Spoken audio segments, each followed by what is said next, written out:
종목 하나를 그때 제가 분석을 하는 시간이었었는데 그때 엔비디아를 분석했었거든요. 앞으로 이 더 높은 사양의 컴퓨터와 더 높은 사양의 기술력이 나오기 때문에 엔비디아 같은 기업들을 우리가 투자를 할 필요가 분명히 있다라고 말씀드리면서 그때 말 매수하신 분들은 10배가 나왔거든요. 10배가 올라왔어요, 주가가. 그랬던 적이 있었거든요. 근데 그때 당시에 제가 그때 채팅창에 올라왔던 분들의 말씀하신 말씀이 기억이 나는 게 뭐냐면은 나 지금 엔비디아 마이너스 40%인데 이거였거든요. 근데 저도 그때 똑같은 말씀 드렸습니다.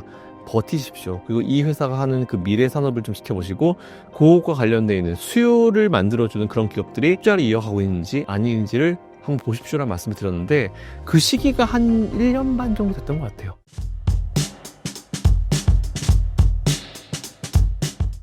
최근 국내 2차전지 업종 상황을 전해주신다면요?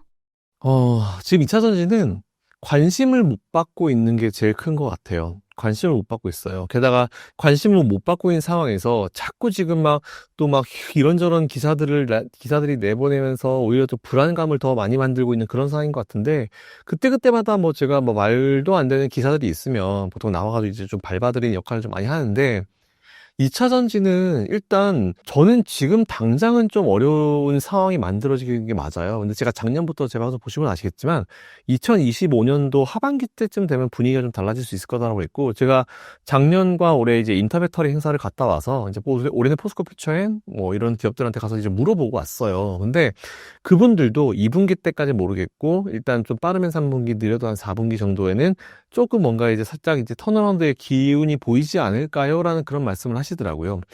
일단 캐즈민이 이런 얘기 하면서 되게 불안감을 되게 많이 만들고 있는데 일단은 2차전지는 지금 우리가 결국은 이제 2차전지를 사가는 그죠? 그런 자동차 기업들이 과연 어떻게 하고 있는지를 우리가 좀 볼 필요가 있을 것 같다는 말씀을 드렸잖아요. 자, 볼게요. 테슬라. 최근에 이제 일론 머스크 다시 테슬라 경영에 복귀한다는 얘기 나왔죠? 그러면서 이제 최근에 테슬라의 모델 Y 주니퍼 모델이 나왔고 아무도 이제 언론에서 얘기를 안 해줬지만 모델 Y 주니퍼가 처음에 나왔을 때 중국에서 굉장히 많이 한 2-30만 대 정도가 예약이 되었고 그리고 우리나라에서도 지금 주니퍼 모델을 사면 한참 있다가 받고 그 정도로 인기가 많은 상황이고 그리고 최근에 또 이것도 기사 안 냈는데 중국에서 테슬라 자동차를 구매하고 나면은 등록하잖아요. 등록 대수가 엄청 증가했다는 내용이 나왔어요. 그러니까 이게 부각이 안 돼요. 왜냐하면 지금 관심은 완전히 저쪽 관세로 가 있으니까 부각이 안 됩니다. 그런 상황에서 잘 아시겠지만 이제 미국에서 에스컬레이드 아시겠지만 GM이었죠. 에스컬레이드 픽업 큰 트럭 모양도 이제 전기차 모델이 나온다는 내용이 나왔고 그리고 지금 최근에 포르쉐 같은 경우도 타이칸이 굉장히 잘 팔리고요. 게다가 또 최신형 지금 모델들도 마칸도 전기차 모델이 나온다고 그러고 그리고 우리나라 같은 경우도 지금 현대차 워낙 잘하고 있는 상황이고 그리고 여러 개 기업들 굉장히 많은 기업들이 전기차 모델을 지금 계속 내고 있어요. 게다가 또 예전에는 정말 테슬라한테 찍소리도 못했던 루시드 리비안 같은 기업들도 최근에 공장 증설하고 생산량 증가시키고 있는 그런 상황이거든요. 이런 걸 봐야 돼요. 그러니까 예전에는 사실 일부 기업들한테만 몰려있었잖아요. 전기차 배터리가. 테슬라가 다 쓸어갔고 왜 다 쓸어갔냐. 비아디 같은 애들한테 뺏기기 싫어가지고 그래서 거의 그 둘이만 경쟁하다가 최근에는 경쟁 기업들이 굉장히 풀이 넓어졌습니다. 자, 그 얘기는 어떤 의미가 되냐면 원래는 그 몇몇 개 기업들한테만 몰렸었던 그 매출이 다양한 기업들한테 퍼질 수 있다는 얘기죠. 자, 그럼 가격은 떨어졌어요. 배터리 가격이 엄청 떨어졌거든요. 근데 이게 제가 지난번 촬영했을 때도 보내드렸던 자료인데 예전에 여러분들이 2차전지라는 이 산업군이 있다라는 걸 알기 전 2020년도 그 전부터도 이미 양극재 가격을 포함한 배터리 가격은 떨어지고 있었습니다. 하향 안정화되고 있었어요. 근데 갑자기 위로 팡 튄 이유는 러시아 우크라이나 전쟁이 발생하면서 양극재 가격이 빵 뛰면서 이제 배터리 가격이 올라갔거든요. 근데 하필 그 시기에 테슬라는 중국이랑 경쟁을 해야 되기 때문에 비싼 거 알지만 그 배터리를 다 사들였죠. 그러다 보니까 루시드 리비안 같은 기업들은 배터리를 너무 비싸니까 이 배터리를 이 가격 주고 사가지고 우리가 차를 팔았을 때 과연 사람들이 살까? 그러면서 생산량이 안 나온 거예요. 그러다 보니까 또 다른 기업들은 아무도 생산을 할 생각을 못 했던 거죠. 근데 배터리 가격이 떨어지고 나니까 그들이 생산량을 더 늘릴 수 있는 그런 상황이 된 것이고 그리고 그 이후 보시면 그 중간에 빵 떴었던 그 시기를 빼고 나면은 오히려 지금은 하향 안정화되고 있는 그 그래프 선상으로 들어왔습니다. 그래서 저는 오히려 이렇게 보시면 될 것 같아요. 가격은 떨어졌지만 오히려 수요는 훨씬 더 증가해서 전체 매출 파이는 커질 수 있다. 그게 이제 올 하반기부터는 이제 만들어질 수 있다라는 생각을 가지고 있고, 여전히 지금 앞에서도 말씀드렸던 그 많은 브랜드, 그 많은 자동차들이 전기차 모델이 나오고 있는 그런 상황이고, 그리고 최근에 제 주변에도 전기차 무서워서 못하겠다라고 하는 분들도요, 전기차 한번 바꿔볼까? 왜? 전기차와 내연기관차의 어떤 압도적인 유지비 차이, 네, 이런 부분이 또 분명히 있기 때문에 일단 그거는 우리가 좀 생각을 해서 볼 필요가 있을 것 같아요. 그리고 최근에 또 이제 2차전지 관련 쪽으로 데미지를 줬던 게 뭐냐면은, 미국의 트럼프가 이제 이쪽 전기차나 이쪽에 보조금을 주지 않겠다, 보조금을 없애겠다라는 것 때문에 그런 건데, 새로운 내용이 아니에요, 이거는. 왜냐하면 지난번에 바이든 행정부 때도 IRA 법안이 있었잖아요. 거기에 세부 법안이 나왔는데, 그 세부 법안에 따르면은 앞으로 2, 3년 기간 동안에 보조금이 어차피 줄어요. 어차피 줄어듭니다. 매년 가면 갈수록 보조금을 받는 금액도 줄어들고 대상도 줄어들고 다 줄어들어요. 그러니까 천천히 보조금을 줄이고자 하는 게 이제 바이든 행정부 때부터의 어떤 목표였는데, 트럼프 대통령은 그렇게 줄 거 없지, 그냥 없애지 뭐하러 굳이, 이렇게 얘기를 하는 거죠. 게다가 또 원래 이 2차전지 시장에 치킨 게임을 만들었던 일론 머스크 회장이 복귀하면서 우리는 보조금 필요 없는데 라는 그런 내용을 얘기했어요. 하지만 캘리포니아의 게빈 뉴섬 주지사가 테슬라만 안 주고 우리 주에서는 우리 주 돈으로 줄게, 이렇게 나온 거죠. 근데 캘리포니아 주가 돈이 정말 많습니다. 이게 미국의 주를 하나의 도시로, 하나의 나라로 보고 전 세계 나라와 비교해 보잖아요. 그럼 캘리포니아 하나의 GDP가 제가 봤을 땐 거의 우리나라보다 높아요. 우리나라보다 높고, 일본급? 어디에 굉장히 큰 나라와 비슷한데 일본이 아니었고, 어디였죠? 일본 맞는 것 같기도 하고, 이제 굉장히 큽니다. 엄청나게 캘리포니아 커요. 그러다 보니까 이제 자체 자금으로 주겠다, 그런 내용이 나오잖아요. 주면 좋은 거죠.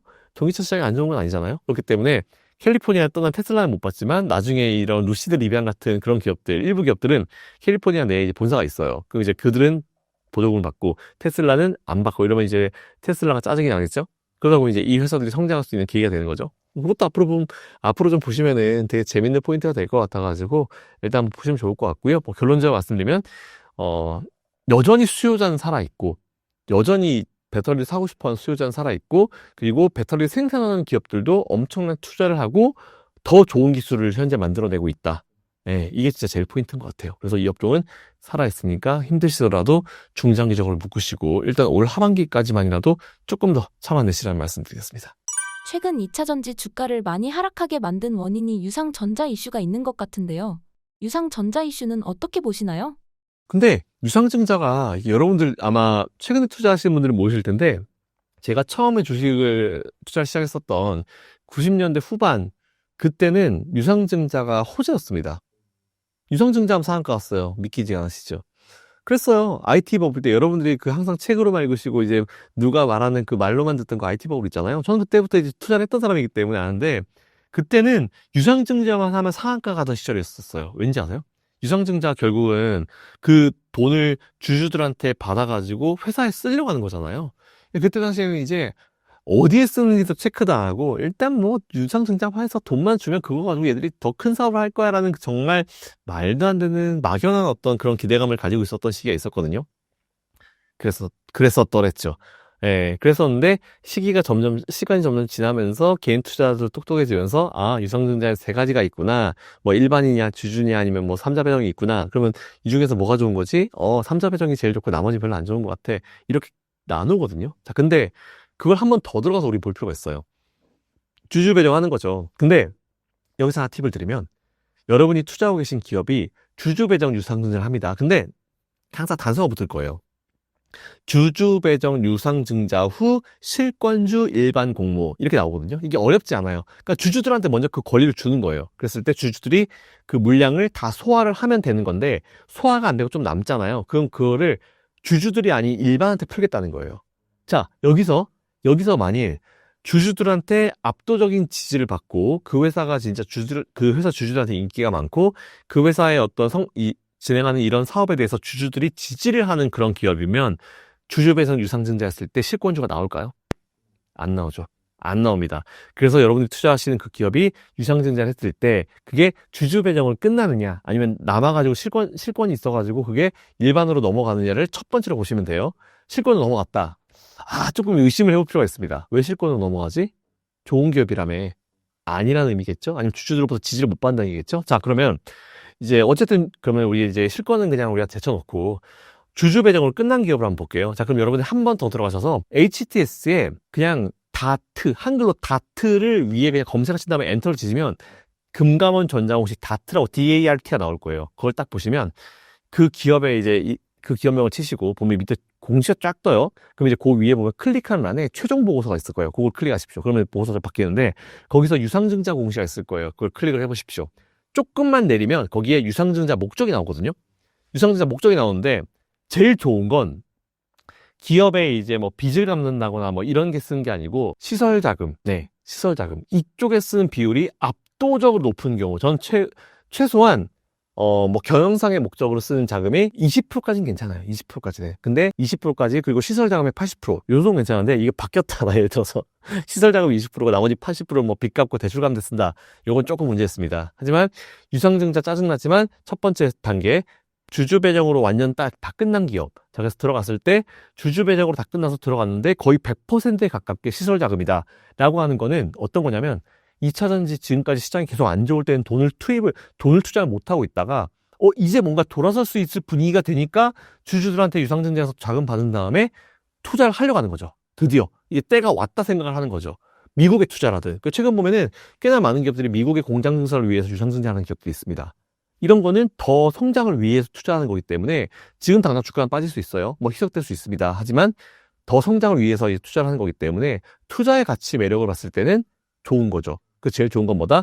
주주 배정 유상증자로 모든 것들이 다 끝난 거, 실권주 없는 기업, 게다가 실권주가 없는 상태에서 들어갔더니 이 모든 자금의 최소한 80% 이상을 이제 이제 이 회사의 어떤 이제 미래를 위해서 쓰는 거다. 뭐 시설 자금이든지 이쪽에 쓰는 기업이다. 그럼 가지고 있어야죠. 힘드시더라도 마이너스 30이든 40이든 50이든 그 기업은 버티실 필요가 있습니다. 네, 요거만 하면 진짜 제일 깔끔할 것 같아요. 기존 2차전지 투자자들은 어떻게 투자 전략을 짜면 좋을까요? 버티십시오. 여러분들 버티셔야 됩니다. 제가 예전에 한번 신사임당 나왔을 때였을까요? 그때 아니었겠구나. 이제 한 경기 침체 얘기가 되게 많이 나왔었던 한 4, 5년 전쯤에 그때 당시에 제가 이제 한경의 어떤 유튜브 방송을 나갔었어요. 근데 그때 이제 경기 침체 얘기가 나오고 종목 하나를 그때 제가 분석을 하는 시간이었었는데 그때 엔비디아를 분석했었거든요. 그래서 제가 이제 뭐라고 했었냐면은 그때 당시 엔비디아가 120불대였나? 스플릿 하기 전에 120불 때 그때 제가 뭐라고 그랬냐면은 엔비디아라는 기업이 있다. 근데 이 기업은 잘 아시겠지만 예전에 이제 남자들은 다 안다. 그래픽 카드 기업 워낙 유명한 기업이고 그 이후에 이 기업이 유명해진 이유가 비트코인을 채굴할 때 그 채굴기에 들어가는 그 사양의 높은 사양의 어떤 이제 그래픽 카드가 있는 기업이기 때문에 비트코인 관련주로도 들어간다. 라고 하면서 제가 앞으로 이 더 높은 사양의 컴퓨터와 더 높은 사양의 기술력이 나오기 때문에 엔비디아 같은 기업들을 우리가 투자를 할 필요가 분명히 있다라고 말씀드리면서 그때 당시 제가 정확하게 기억이 안 나는데 140불인가 190불 되었는데 제가 그때에서 그 같이 하신 우리 사회자님이 그러면 이제 지금 들어가도 된다 그러길래 한 10% 정도만 더 밀리면 좋을 것 같더라고 했는데 정말 거짓말같이 10% 밀리고 그때 말 매수하신 분들은 10배가 나왔거든요. 10배가 올라왔어요, 주가가. 그랬던 적이 있었거든요. 근데 그때 당시에 제가 그때 채팅창에 올라왔던 분들의 말씀하신 말씀이 기억이 나는 게 뭐냐면은 나 지금 엔비디아 마이너스 40%인데 이거였거든요. 나 지금 마이너스 40%인데 왜냐면 그 전에 비트코인 채굴 관련으로 투자하셨다가 마이너스 40%, 마이너스 50% 이런 분들이 있었어요. 근데 저도 그때 똑같은 말씀 드렸습니다. 버티십시오. 그리고 이 회사가 하는 그 미래 산업을 좀 지켜보시고 그것과 관련되어 있는 수요를 만들어주는 그런 기업들이 투자를 이어가고 있는지 아닌지를 한번 보십시오라는 말씀을 드렸는데 그 시기가 한 1년 반 정도 됐던 것 같아요. 그 지금 여러분들이 2년 정도 한 2년 조금 넘게 버티고 계시는 상황이잖아요. 그 주식하다 보면 이런 게 되게 많아요. 그리고 최근에 아시겠지만 또 무역 분쟁도 있고 막 여러 가지 이슈가 있잖아요. 그러다 보니까 조금 기간이 길어지는 건데 지금 수요 기업들이 그대로 투자를 늘리고 있고 자금을 붓고 있는 상황이고 그리고 생산하는 기업들도 더 좋은 배터리를 만들고 더 투자를 많이 하고 있는 그런 상황이기 때문에 힘드시겠지만 지금은 좀 버티실 필요가 좀 분명히 있다. 대신에 이번을 계기로 여러분들 꼭 기억을 하세요. 투자는 이렇게 몰빵하면 안 되는구나. 비중을 조절을 해가지고 여러 개 업종을 포트폴리오에 나눠서 투자를 해야 되는구나 라고 생각하시면 될 것 같고요. 여러분들이 빠져나오실 수 있는 기회는 분명히 올 거예요. 네, 올 하반기부터는 이제 조금 뭔가 가시적으로 보일 거기 때문에 조금 더 힘을 내시고 버티시라는 말씀을 드리고 투자는 그대로 이어가셔야 된다라는 말씀 드리겠습니다. 원전주가 오를 줄 누가 알았겠어요? 몰랐죠. 근데 원전은 사실은 전 예전에도 느끼긴 느꼈지만 탈원전할 때 전 되게 부당하다 생각했어요. 왜냐하면 첫 번째로 우리나라가 워낙 잘하는 산업이에요. 어떤 느낌이냐면은 내 자식이 하나 있어요. 얘 학교에서 전교 1등이야. 그 집에 와가지고도 무슨 공부야! 이러면서 막, 일이나, 막 그냥, 내 하는 일이나 해! 하면서 막, 이런 부모 느낌 있잖아요. 그런 느낌이에요. 그 옛날에 우리 옛날 드라마 같은 거 보면은 막 되게, 이제 여성들이 차별받던 그런 시절 보면은 굉장히 공부 잘하는 딸이 있는데 무슨 여자 공부, 이런 느낌 있잖아요. 전 딸이 둘이어서 너무 부당하잖아요. 그런 거는. 근데 원전이 너무 얼마나 잘해요. 근데 밖에 나가서 잘하는데 국내 들어와서는 뭐, 하지마! 이런 느낌이에요. 그래서 이런 부담이 없다 생각해가지고 아니 못하는데 막 하려고 하는 것도 사실 밀어줘야 되는데 못난 자식도 밀어줘야 되는데 잘난 자식인데 왜 죽이려고 그래요? 저는 이거 진짜 말이 안 된다 보거든요. 근데 잘난 자식들 우리나라에 얼마나 많아요. 원전, 반도체, 2차 전지, 방산, 조선. 야, 이거 진짜 지원만 해주면 정말 경제 규모가 달라질 수 있을 것 같은데 아쉽습니다. 그래서 어쨌든 뭐 오늘 아마 들으셔가지고 뭐 이런 업종들은 힘드셔도요 주식하다 보면은 마이너스 30% 40% 진짜 많아요. 제 계좌도요. 맞습니다. 근데 덮어도 그냥 일하는 거죠. 뭐 어떻게 어쩔 수 없죠. 그렇기 때문에 일단 잘 투자하셔가지고 지금 이 힘든 시기를 잘 버텨내시길 바라겠습니다.